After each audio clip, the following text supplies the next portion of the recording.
Falk, welcome. We are so excited to have you with us today and for the citizens to get to know you a little bit more now that you've been in office for a few months. Thank you. Well, Mayor, you have held office for 3 months now. How would you assess these past few months? It's been extremely busy because, one, I've had to learn all the duties of the job. I have served on council before, so I pretty much knew what the duties were. But with the pandemic and some of the other things going on, there's just been a lot of new things at the table that I didn't have to deal with before. The good thing is I had a lot of citizens that reached out to me and said, "Hey, congratulations! We think you're the best guy for the position. Glad to see you in there." But then they also took the opportunity to let me know what they think I should be looking into in regards to initiatives and things that the council needs to do. And some of those involved, the diversity, equity, inclusion initiative that the council actually started last year. But we're in the process of forming a committee, a steering committee, to take a look at that issue in Allen. They've also consistently suggested that we need to take a look at the Central Business District and look at the master planning and revitalization, and we're in the process of setting up a steering committee for that one as well. They also had an interest in development on Highway 121. They're interested in just maintaining quality growth and development. A lot of people told me that they were tired of apartments, so they didn't want any more.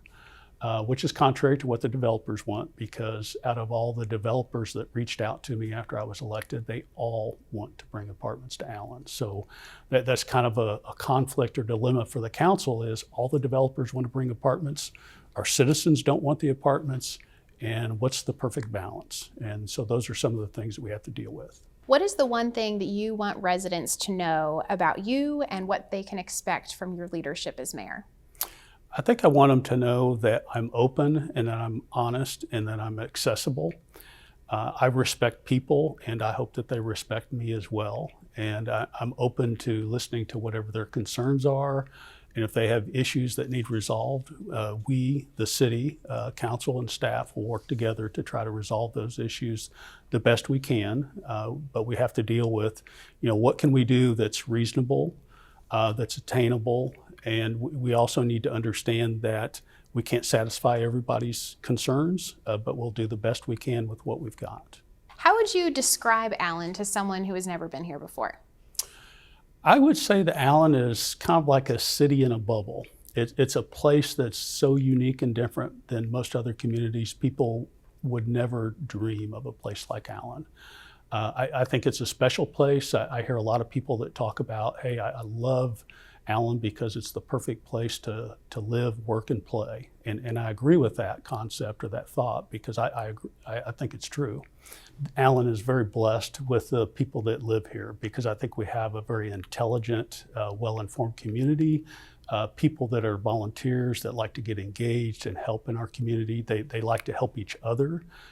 They're well-educated. I think we're just very blessed with the citizens that we have in Allen. So you've been involved in community volunteer roles for most of your life. How have those roles shaped you as a person? I think they helped shape me in the sense that I got to meet a lot of people, work with a lot of great people. Specifically, I was able to, early on when I moved to Allen, meet former mayors Don Rodenbaugh and Joe Farmer, who helped me quite a bit. One, they helped me understand, what city government's all about. They were my mentors. They were just key people to know and to learn and understand.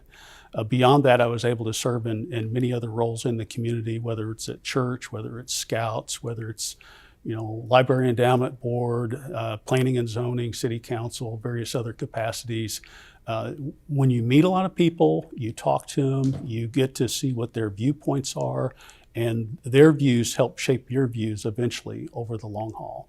And I think I had a lot of good input, which I hope gives me a good perspective on our community.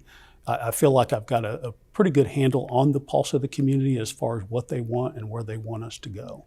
Allen hasn't just grown in numbers over the last 20 years, it's also become so much more diverse. How do you plan to make sure that everyone who lives in this community has an opportunity to really thrive here and feel welcome? Well, Allen is so much more diverse than when I moved here. When I moved here, Allen was pretty much 90-some% white people with very few other people in our community. Today we have a much more diverse population, which I think is a great thing.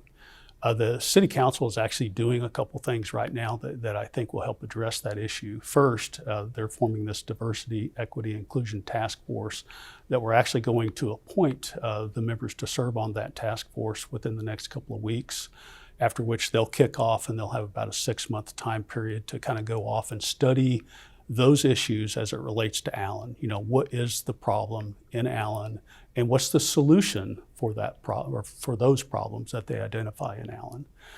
Independent of that, internal to the city also has its own internal task force that's addressing those issues, specifically as it relates to our staff in the city. And lastly, we're also trying to deal with term limits for our boards, commissions, and our corporations, economic development and community development corporation boards. By limiting the terms on those particular entities, that gives more opportunities for people in our community to serve on them. And council is also proactively trying to look at the diversity of the people that we appoint to those bodies as well. So let's talk 121. There are a lot of things happening along Allen's northern border. What is the end goal for this area, and how does that work into the vision of Allen's eventual build out or eventual growth? Good question. Highway 121 is what I call the final frontier, and not in the sense of Star Trek, but in the sense that that's our last opportunity to get it right in Allen. That's our largest land mass. We have so much opportunity up there with respect to commercial growth, because that's predominantly most of the growth that'll occur on Highway 121. I hope that in those developments that we'll have some unique, one-of-a-kind destination locations that will attract a lot of people to Allen. And the good thing about that is when those people come to Allen, they spend money here, they generate sales tax here, all of which is good for our economy with respect to revenue. And when that happens, that helps lessen the burden on our citizens with respect to taxes. And I think that'll be a good thing for us in the long run. If we don't get it right, then it's going to hurt us in the future. We need that additional revenue because there are lots of quality of life and amenity issues that we want to put in place over the next couple of years, which will impact our tax rate unless we have that commercial growth to help fund those. And some of those things would include things like the Stephen G. Terrell Recreation Center, a library expansion, additional hike and bike trails along Rowlett Creek and other parts of our city, anything that we want to add to our city that we don't have now or improve upon what we have in our city now. That's how we're going to be able to fund it without increasing our tax rates, and it'll help keep our tax rates low.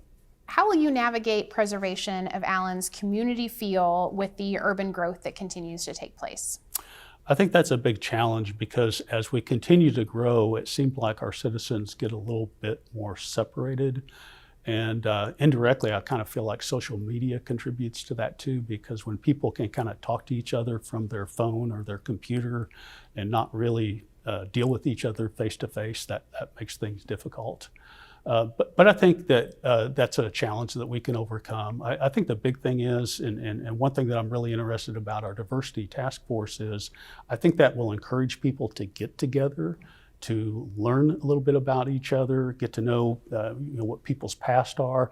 One thing that I always find important when I meet people and talk to them is to share your life story. What is it that you've done in your life? Where were you born? Where were you raised? What's your background? What are some of the things that you encountered in your life?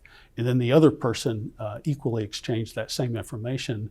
Then all of a sudden you kind of develop a bond, you become friends, and you want to see those people again because you find out that you have things in common that you would have never known before if all you did is just do the normal acquaintance sort of things where you just say, hi, how's the weather?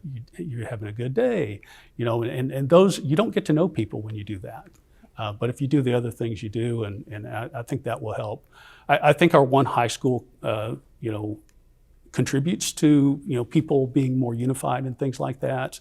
Although some people complain about that. Some people think it's too big, but I think it's worked out pretty well for our community. Can you provide residents with more insight on council's vision and priorities, and how do those shape the decisions that are made related to services and programs and facilities? Well, first of all, this year, the council is trying to wrap up on a deep dive on the strategic plan.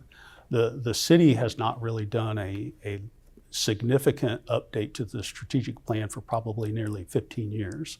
We're wrapping that up right now, and of course the strategic plan is typically based on what is the council's vision for the city in 15 years. What do we want City of Allen to look like then? So the council's gone through that process, and I can tell you that the council didn't do that in a vacuum. They talked to citizens, they asked questions, they tried to get input, so it's not just an individual council's vision, but truly that of the community. So the good thing about a strategic plan is it helps drive how you allocate resources to attain those goals. It's a good budget and planning tool for the city staff. So when they look at trying to develop the budget each year, but it also is a measurement tool by which you can look at how much progress you're making towards achieving those goals. So when we talk about, we want quality development on Highway 121, and what incentives are we going to put in place to attract the unique and different businesses that we want and things like that you know how well you're doing. You have a scorecard to take a look at.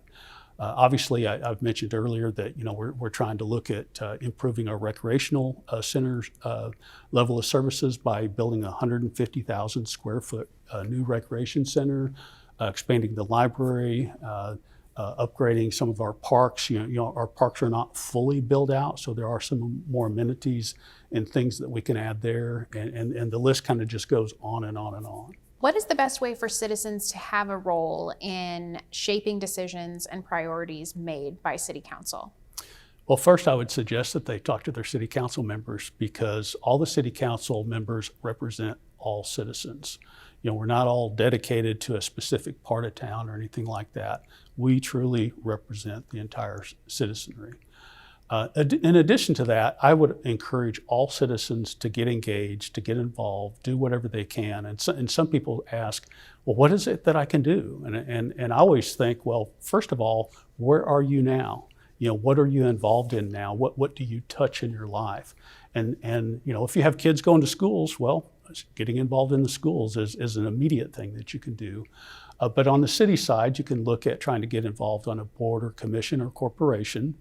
And we hope that there'll be more opportunities in that area in the future as well. But it doesn't even have to be limited to that. If you go to a church, if you're involved in Boy Scouts, if you're involved in Allen or all community outreach, whatever it happens to be, get involved.